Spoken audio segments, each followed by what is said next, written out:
Item ಯಾವುದೇ ಇರಲಿ try ಮಾಡಿ ಆಚಿ ಚಿಕನ್ ಮಸಾಲಾ. ಪೀಠೋಪಕರಣಗಳು ಹಾಗೂ ಕಟ್ಟಡಗಳ ದುರಸ್ತಿ ನವೀಕರಣ ಕಾಮಗಾರಿಗಳನ್ನು 100 ಕೋಟಿ ರುಗಳ ವೆಚ್ಚದಲ್ಲಿ ಮುಂದಿನ 3 ವರ್ಷಗಳಲ್ಲಿ ಕೈಗೊಳ್ಳಲಾಗುವುದು. ಕಲ್ಯಾಣ ಕರ್ನಾಟಕ ಪ್ರದೇಶದಲ್ಲಿರುವ 75 ಸರ್ಕಾರಿ ಪ್ರಥಮ ದರ್ಜೆ ಕಾಲೇಜುಗಳು, 23 ಪಾಲಿಟೆಕ್ನಿಕ್ ಹಾಗೂ 5 ಇಂಜಿನಿಯರಿಂಗ್ ಕಾಲೇಜುಗಳಿಗೆ ಮೂಲಭೂತ ಸೌಕರ್ಯಗಳನ್ನು ಕಲ್ಯಾಣ ಕರ್ನಾಟಕ ಪ್ರದೇಶಾಭಿವೃದ್ಧಿ ಮಂಡಳಿಯಿಂದ ಒದಗಿಸಲಾಗುವುದು.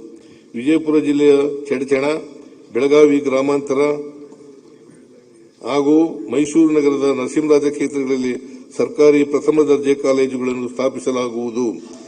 ರಾಯಚೂರು ಜಿಲ್ಲೆಯ ಮಸ್ಕಿಯಲ್ಲಿ ಕೆಕೆಆರ್ಡಿಬಿ ಮ್ಯಾಕ್ರೋ ಅನುದಾನದಿಂದ ಪ್ರಥಮ ದರ್ಜೆ ಕಾಲೇಜನ್ನು ಸ್ಥಾಪಿಸಲಾಗುವುದು. ಕಲ್ಯಾಣ ಕರ್ನಾಟಕ ಪ್ರದೇಶಾಭಿವೃದ್ಧಿ ಮಂಡಳಿ ವತಿಯಿಂದ ಕಲಬುರಗಿ ಜಿಲ್ಲೆಯ ನಿಂಬರ್ಗ, ಯಾದಗಿರಿ ಜಿಲ್ಲೆಯ ಕಕ್ಕೇರ, ರಾಯಚೂರು ಜಿಲ್ಲೆಯ ಅಂಬಾಮಠ ಮತ್ತು ಕೊಪ್ಪಳ ಜಿಲ್ಲೆಯ ಬೇವೂರು ಗ್ರಾಮಗಳಲ್ಲಿ ವಸತಿಯುಕ್ತ ಪ್ರಥಮ ದರ್ಜೆ ಕಾಲೇಜುಗಳನ್ನು ತಲಾ 18 ಕೋಟಿ ರು ವೆಚ್ಚದಲ್ಲಿ ಸ್ಥಾಪಿಸಲಾಗುವುದು.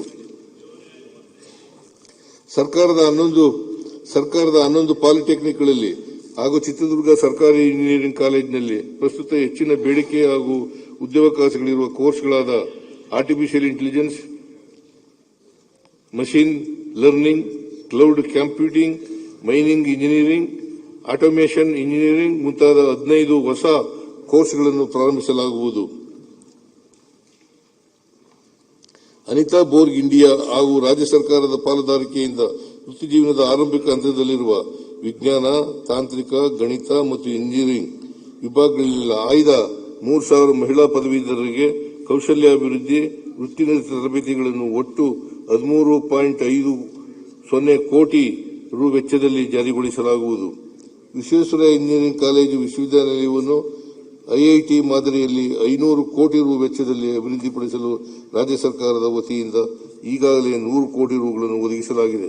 ಪ್ರಸಕ್ತ ವರ್ಷದಲ್ಲಿಯೂ 100 ಕೋಟಿ ರುಗಳನ್ನು ಒದಗಿಸಲಾಗುವುದು.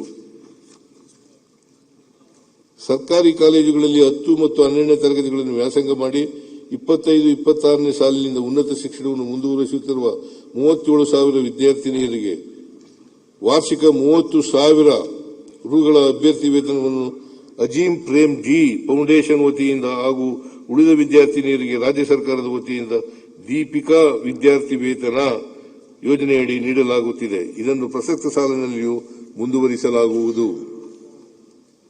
ಸರ್ಕಾರಿ ಪ್ರಥಮ ದರ್ಜೆ ಕಾಲೇಜು, ಪಾಲಿಟೆಕ್ನಿಕ್ ಹಾಗೂ ಇಂಜಿನಿಯರಿಂಗ್ ಕಾಲೇಜುಗಳಲ್ಲಿ ಕಾರ್ಯನಿರ್ವಹಿಸುತ್ತಿರುವ ಮಹಿಳಾ ಅತಿಥಿ ಉಪನ್ಯಾಸಕರಿಗೆ 90 ದಿನಗಳ ಮಾತೃತ್ವ ರಜೆಯ ಸೌಲಭ್ಯವನ್ನು ಮುಂದಿನ ಶೈಕ್ಷಣಿಕ ಸಾಲಿನಿಂದ ಜಾರಿಗೊಳಿಸಲಾಗುವುದು. ಸರ್ಕಾರಿ ಚಲನಚಿತ್ರ ಮತ್ತು ದೂರದರ್ಶನ ಸಂಸ್ಥೆ ಹೆಸರುಘಟ್ಟ ಇಲ್ಲಿ ನಡೆಸಲಾಗುತ್ತಿರುವ ಸೌಂಡ್ ರೆಕಾರ್ಡಿಂಗ್ ಮತ್ತು ಇಂಜಿನಿಯರಿಂಗ್ ಹಾಗೂ ಸಿನಿಮಾಟೋಗ್ರಫಿ ಕೋರ್ಸ್ಗಳಿಗೆ ಅಗತ್ಯವಿರುವ ಆಧುನಿಕ ಉಪಕರಣಗಳನ್ನು ಒದಗಿಸಲಾಗುವುದು. ರಾಜ್ಯದ ಎಲ್ಲ ಸರ್ಕಾರಿ, ಖಾಸಗಿ ಮತ್ತು ಡೀಮ್ಡ್ ವಿಶ್ವವಿದ್ಯಾಲಯಗಳಲ್ಲಿ ಜಾತಿಯ ಆಧಾರದ ಮೇಲೆ ವಿದ್ಯಾರ್ಥಿಗಳ ಮೇಲೆ ನಡೆಯುವ ಶೈಕ್ಷಣಿಕ ಮತ್ತು ಸಾಮಾಜಿಕ ದೌರ್ಜನ್ಯವನ್ನು ನಿಲ್ಲಿಸಲು ರೋಹಿತ್ ವೇಮುಲಾ ಕಾಯ್ದೆಯನ್ನು ಜಾರಿಗೆ ತರಲಾಗುವುದು. ವಿದ್ಯಾರ್ಥಿಗಳಲ್ಲಿ ನಾಯಕತ್ವ, ಹೊಣೆಗಾರಿಕೆ ಮತ್ತು ಪ್ರಜಾಪ್ರಭುತ್ವ ಮೌಲ್ಯಗಳನ್ನು ಬೆಳೆಸಲು ಕಾಲೇಜು ಮತ್ತು ವಿಶ್ವವಿದ್ಯಾಲಯಗಳಲ್ಲಿ ವಿದ್ಯಾರ್ಥಿ ಸಂಘಗಳ ಚುನಾವಣೆ ನಡೆಸಲು ನಮ್ಮ ಸರ್ಕಾರವು ಉದ್ದೇಶಿಸಿದೆ. ಧಾರವಾಡ ಮತ್ತು ಬೆಂಗಳೂರಿನಲ್ಲಿ ಸ್ಪರ್ಧಾತ್ಮಕ ಪರೀಕ್ಷೆಗಳಿಗೆ ಸಿದ್ಧತೆ ನಡೆಸುವ ವಿದ್ಯಾರ್ಥಿಗಳಿಗಾಗಿ ತಲಾ 10 ಕೋಟಿ ರು ವೆಚ್ಚದಲ್ಲಿ ಡಿಜಿಟಲ್ ಗ್ರಂಥಾಲಯ ಹಾಗೂ ಅಧ್ಯಯನ ಕೇಂದ್ರವನ್ನು ಸ್ಥಾಪಿಸಲಾಗುವುದು. ಕರ್ನಾಟಕದಲ್ಲಿ ಎನ್ಸಿಸಿಯನ್ನು ಉತ್ತೇಜಿಸುವ ಸಲುವಾಗಿ ಪ್ರಸ್ತುತ ಇರುವ 96,000 ಎನ್ಸಿಸಿ ಕ್ಯಾಡೆಟ್ಗಳ ಕಾರ್ಯಬಲವನ್ನು ಮುಂದಿನ 2 ವರ್ಷಗಳಲ್ಲಿ 10,000ಗಳಷ್ಟು ಹೆಚ್ಚಿಸಲು ಅಗತ್ಯ ಕ್ರಮ ಕೈಗೊಳ್ಳಲಾಗುವುದು.